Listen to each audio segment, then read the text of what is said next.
प्रसार माध्यमांचे पण विशेष मी आभार मानतो. मी फॉर्म भरताना येते.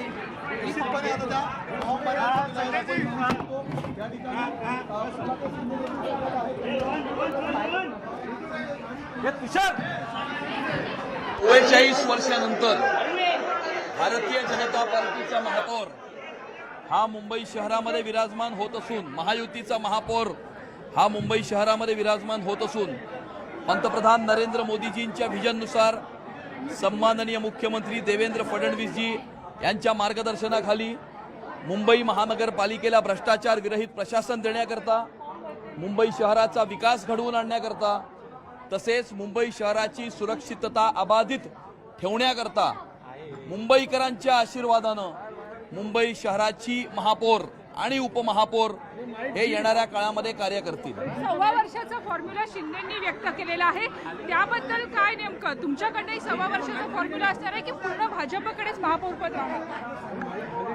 बोलू 6 नंतर. वर्षाचा फॉर्म्युला. आणि संजय गाडी हे जुने शिवसैनिक आहे. विद्यार्थी सेनेपासून त्यांचा कार्यकाळ आहे आणि सहकार क्षेत्रात पण त्यांचं चांगलं नाव आहे आणि त्यांच्या अनुभवाचा कस या मुंबई महानगरपालिकेत लागेल. पण तो फक्त 6 वर्षासाठी असेल. तो पक्षादेश आहे. शेवटी जो पक्ष नेतृत्वाने ठरवलाय तो पक्षादेश आम्हाला मानावा लागतो. पण 6 वर्षानंतर मग पुन्हा नवीन उपमहापौर मिळेल हे शेवटी पक्ष नेतृत्व ठरवेल. अच्छा, बरं आता काय प्रक्रिया आहे? कारण अजून नगरसेवक आले नाहीत, ते येत आहेत. येतील आता थोड्या वेळात येतील आणि महापौर आणि उपमहापौर पदाचा फॉर्म आपण भरला जाईल. सगळे नगरसेवक आज तिथे नव्हते, म्हणजे आपले 23 नगरसेवक आलेले, उरलेले 5